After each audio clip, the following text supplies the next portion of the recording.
Olá, meu caro estudante, tudo bem com você? Meu nome é Murilo Jordão e hoje eu e meus amigos Rafaela, Juan e Gabi iremos apresentar um pouco sobre a desvalorização da ciência no Brasil, um tema recorrente e importante de ser estudado. Aproveitem, galera! E vamos direto ao ponto. Bom, gostaria primeiro de dar uma pequena introduzida dos senhores ao nosso assunto, explicando e contextualizando um pouquinho sobre o tema. Gostaria de falar um pouquinho sobre as pesquisas científicas, que têm um grande valor para a sociedade atual. Bom, são com elas que a gente descobre a cura de várias doenças, desenvolvemos tecnologias novas que ajudam no crescimento do país, aquecem a economia, auxiliam a solucionar problemas que prejudicam a população e contribuem para uma melhor qualidade de vida. Pense comigo, a febre amarela, por exemplo. A vacina da febre amarela só foi possível graças a grandes estudiosos. Estudaram e tiveram pelo menos um pouco de incentivo na ciência. Está vendo como é importante? Agora vejamos uma pequena questão. Alguma vez você já se perguntou se conhecia algum cientista? Vocês, integrantes do grupo aí, vocês conhecem algum? Bom, é bem difícil mesmo de achar alguém que conhece, né? Principalmente no nosso país, onde nada é divulgado, não é mesmo? Bom, e aí, vocês conhecem algum? Se não conhece, vem comigo que eu vou apresentar uma a vocês. O nome dela é Joana Dobherner e ela é uma agrônoma. É considerada a 7ª cientista brasileira mais citada pela comunidade científica mundial. Suas pesquisas foram fundamentais para que o Brasil desenvolvesse o pró-álcool e se tornasse o segundo produtor mundial de soja. Essas pesquisas poupam o país de um gasto anual próximo a 1,5 bilhão de dólares, o que resultou em um impacto direto na economia nacional. Seu trabalho com fixação biológica do nitrogênio permitiu que milhares de pessoas consumissem alimentos mais baratos e saudáveis, o que a indicou para o Prêmio Nobel em 1997. Joana, na década de 60, tomou partido em favor do aproveitamento das associações entre plantas e bactérias fixadoras de nitrogênio e se opôs à utilização de adubação nitrogenada obrigatória. Desenvolveu uma tecnologia capaz de diminuir ou até mesmo eliminar nossa dependência dela, poupando atualmente entre 1 e 2 bilhões de dólares por ano. Essa tal tecnologia faz com que o Brasil tenha o menor custo de produção de soja no mundo, se estabelecendo como um dos maiores produtores. Joana também é conhecida por ser a primeira a descrever a ocorrência de uma associação entre bactérias fixadoras de nitrogênio do milho e a gramínea forrageiras. Em 1988, escreveu uma associação entre as bactérias fixadoras de nitrogênio e a cana-de-açúcar. Os resultados mais espetaculares dos seus estudos com essa associação foram observados com algumas variedades de cana-de-açúcar, capazes de apresentar altas produções, acima de 160 toneladas, com até 200 kg de nitrogênios derivados de sua associação simbiótica com esta bactéria.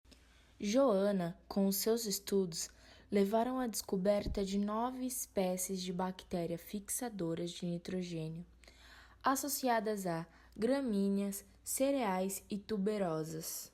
Esse foi um pequeno resumo de quem foi Joana. Agora, o Juan irá comentar um pouco sobre outro cientista brasileiro. Acho muito importante a fala que a Rafaela faz sobre a valorização do agronegócio no Brasil. Um cientista que eu admiro é Marcelo Gleiser. Ele fez doutorado na Universidade de Londres e, desde então, começou a fazer pesquisas sobre a origem da vida. Atualmente, ele é responsável por toda a parte científica de grandes jornais brasileiros, como, por exemplo, o jornal Folha de São Paulo. Em 2019, ele fez um feito inacreditável, que foi de receber o Prêmio Templeton, que consiste em ser concedido a uma pessoa que trouxe avanços para a sociedade, tanto por meio de projetos, tanto em tecnologia. Recentemente vocês fizeram o dever de casa, não é mesmo? Fico feliz por isso. Estão de parabéns.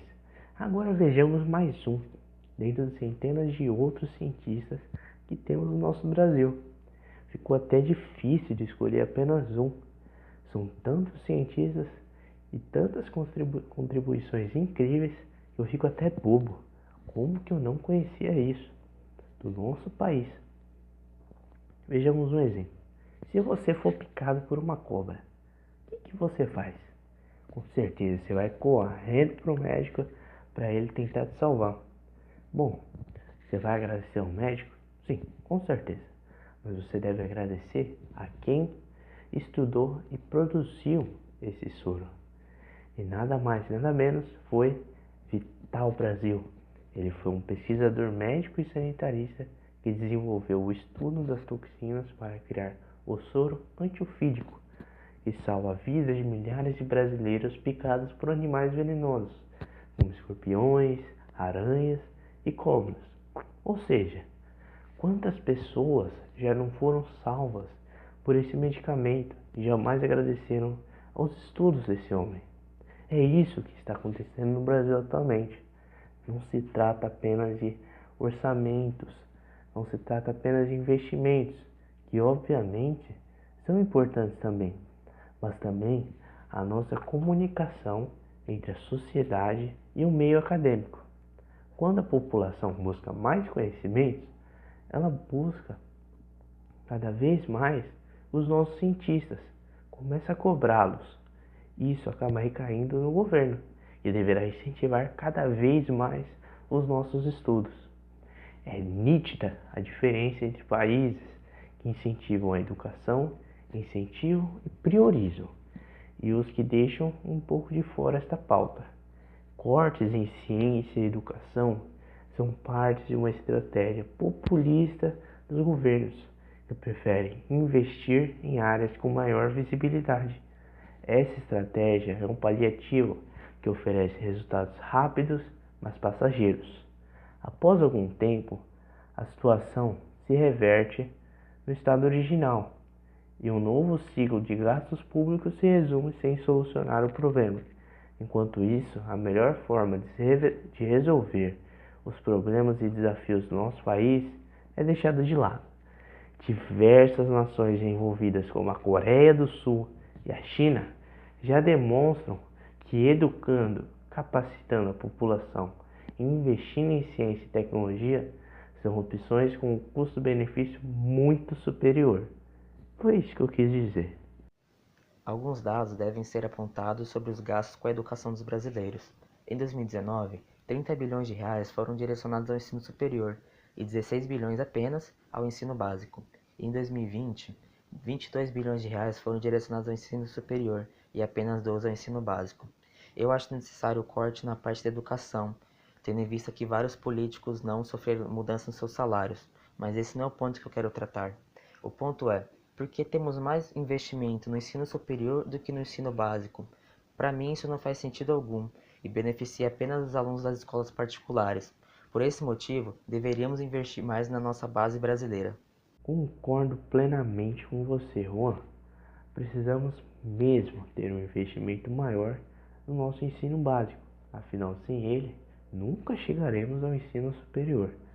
Bom, com isso, gostaria de comentar um pouquinho sobre os investimentos nas universidades, que são de suma importância para o nosso país.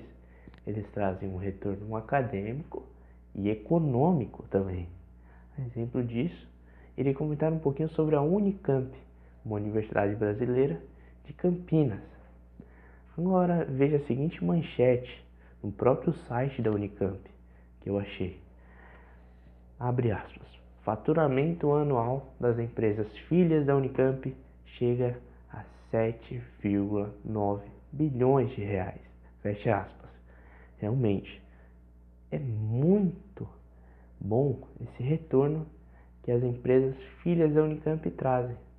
Isso demonstra o quanto apenas uma das nossas faculdades pode gerar, não a faculdade em si, mas os alunos que obtiveram um estudo de qualidade nela, mostra que os investimentos nessas instituições trazem sim resultados à sociedade. Antes de demonstrar esses resultados, precisamos explicar um pouquinho dos termos utilizados para que não fique perdido, para que vocês não fiquem perdidos enquanto a gente fala a respeito do termo que foi utilizado na manchete anterior. Empresa filha da Unicamp. O que é isso?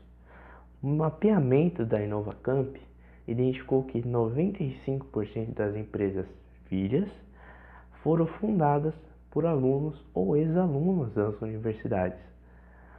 A Inova também considera como empresa filha aquelas criadas por pessoas com vínculos empregáticos com a Unicamp, como docentes e funcionários, além de empresas incubadas ou graduadas pela incubadora de empresas de base tecnológica da Unicamp, INCAMP, ou ainda empresas que tenham como atividade principal uma tecnologia licenciada da Unicamp, conhecida como spin-off. Bom, creio que agora você tem entendido um pouco sobre esse termo. Continuando, segundo Newton Frateste, diretor executivo da Inova, é extremamente importante termos esses dados para demonstrar como o investimento realizado na Unicamp retorna para a sociedade, também por meio da atividade empreendedora. De acordo com Frateste, o principal fator que influenciou o salto de faturamento foi o cadastro de 114 novas empresas filhas no ano de 2019, totalizando 815 empresas. Dessas, 2 empresas recém-cadastradas são de grande porte e faturam anualmente R$ 1 bilhão cada uma. A atuação das empresas filhas da Unicamp também se reflete na geração de postos de trabalho, já que as 717 empresas que estão ativas no mercado são responsáveis por 31.343 empregos diretos, principalmente no estado de São Paulo, onde há concentração de 86,4% de empresas filhas. Podemos ver que a Unicamp incentiva jovens e estudantes a pesquisar cada vez mais e mais, e ao mesmo tempo traz lucro para a própria, o que é de suma importância para a ciência do nosso país.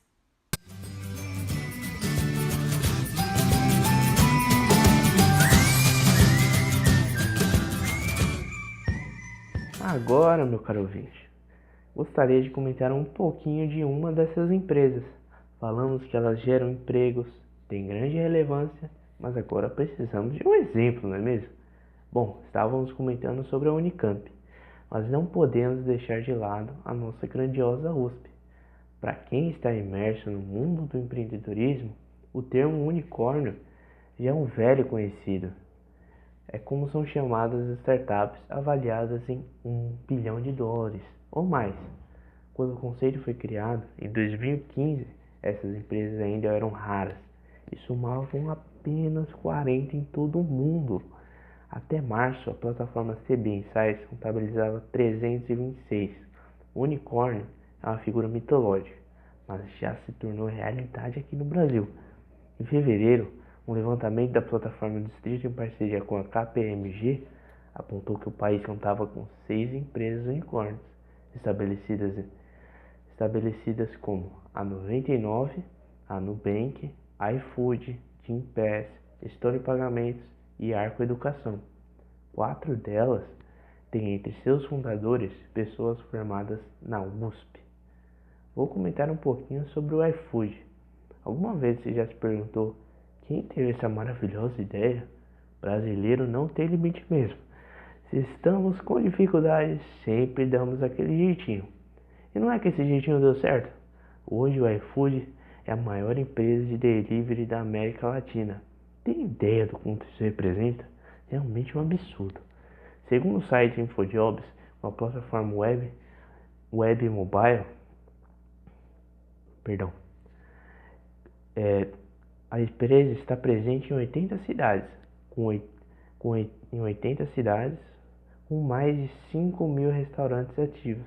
Por mês, O iFood entrega 3 milhões de pedidos feitos em soluções de delivery. Isso mostra o tamanho e proporções que uma empresa conseguiu alcançar. Tudo isso feito por alunos provenientes da USP, onde conseguiram certos incentivos e noções de como fazer uma startup. Realmente deu certo. Esses alunos são extremamente inteligentes, né? E as universidades são os verdadeiros celeiros da criatividade no meio da ciência. Agora, continuando falando da USP, o Instituto de Física desenvolveu uma peça fundamental para o JET, Joint European Torus. Você deve estar se perguntando o que é, né? E eu vou te dizer. É o maior reator nuclear do mundo. Fica localizado em Oxford, na Inglaterra. O equipamento é um amplificador de radiofrequência de alta potência, com características inexistentes no mercado. Sem ele, o JET não conseguiria dar continuidade às pesquisas sobre um tipo de onda eletromagnética que se propagam no plasma. Ele foi desenvolvido pela USP e ampliará a pesquisa sobre fusão nuclear. Para o desenvolvimento do projeto, a FAPESP, Fundação de Amparo à Pesquisa do Estado de São Paulo, investiu 225 mil no desenvolvimento e na construção do primeiro amplificador, e outros 650 mil foram investidos até o final de 2014. Podemos ver que isso foi de suma importância para a continuidade do projeto. Agora eu vou falar sobre outra universidade, a UFAM, Universidade Federal do Amazonas. Eles desenvolveram uma bactéria capaz de tirar o mercúrio dos rios. Por ser pesado e altamente poluente, é utilizado para a extração de metais preciosos e pode causar danos em órgãos vitais da população ribeirinha. O projeto recebeu medalha de ouro no IGEM, competição internacional que envolveu mais de 2,3 mil estudantes de diversas universidades do mundo. A UFAM é a única instituição brasileira a receber medalha de ouro em uma competição internacional. Segundo o professor e coordenador do projeto, o que motivou os alunos a desenvolverem essa bactéria foram os altos índices de mercúrio encontrados nos rios da região amazônica. O professor relatou que, para o desenvolvimento do projeto, os estudantes pegaram genes de bactérias que estão acostumadas em ambientes com alta concentração de mercúrio e colocaram esses genes com bactérias criadas em laboratórios. Com isso, essa nova bactéria é capaz de detectar e reter esse mercúrio em águas contaminadas, assim eliminando este elemento de forma gasosa, para futuramente ser reutilizado em objetos como lâmpadas e artigos eletrônicos. E esse projeto, em principal, foi colocado em prática no Rio do Amazonas. Acredito que isso seja de suma importância para o país, assim para o estado do Amazonas. Estudantes e jovens, está cada vez mais fácil de você ser um pesquisador e cientista para o nosso país. Agora, a Gabi irá falar um pouco mais sobre universidades e estudantes que ajudam na ciência do país. Achei bem legal o comentário da Rafa, né, sobre a criação do reator nuclear que está ali em Oxford, bem interessante. Mas eu achei uma criação também bem legal, que pensando no período da pandemia, em que muitos alunos têm pouco ou nenhum acesso à internet, acadêmicos de graduação e pós-graduação criaram um site com o nome Física Alternativa. O site abriga ali conteúdo sobre física para poder auxiliar a preparação de estudantes para o Exame Nacional do Ensino Médio, o tão famoso Enem, e também outros processos de acesso ao ensino superior. Essa iniciativa é da equipe de Física Pré-Universitário Popular Alternativa. Ali você encontra também podcasts, apostila, problemas e exercícios resolvidos, análise de prova e textos de divulgação científica, que é uma coisa que particularmente me ajuda bastante. E além disso, a plataforma tem também ali uma aba direcionada para os educadores. Os professores podem baixar e utilizar os conteúdos como leituras de apoio, propostas de aula, interdisciplinares e planos de aulas. Também encontra-se outros materiais nesse site. E o autor do projeto é o Lucas Carvalho Pacheco. Bem legal, gente. A Universidade de São Paulo criou o projeto Check Corona. Resumindo, ele é um projeto que utiliza o WhatsApp para identificar rapidamente se o paciente está com o vírus Covid-19 ou não. São necessários vários dados do paciente e de como a doença está agindo em seu corpo, como por exemplo os sintomas. A intenção é de ajudar a todos em meio a este momento, com os procedimentos que devem ser tomados, especialmente indicar se é ou não necessário a ida do paciente ao hospital. Mesmo com pouco investido, o projeto deu certo e serviu como base para o aplicativo do SUS ser tão interativo, tendo em vista que o aplicativo já tinha algo pronto, apenas melhorar alguns aspectos. Após essa demonstração clara e objetiva, pense comigo quantas empresas mais não poderiam ser criadas se tivéssemos uma valorização da ciência no nosso país. Quantos empregos não seriam gerados, quantas famílias não conseguiriam trabalhar, quantas curas de doenças não seriam descobertas. É por isso que devemos valorizar nossa ciência, o incentivo a ela, aos estudos e seus derivados, pois temos sim um grande retorno com isso. Finalmente vamos acabando com esse podcast maravilhoso. Realmente deu muito trabalho de edição, pesquisas, digitações e muitas outras coisas.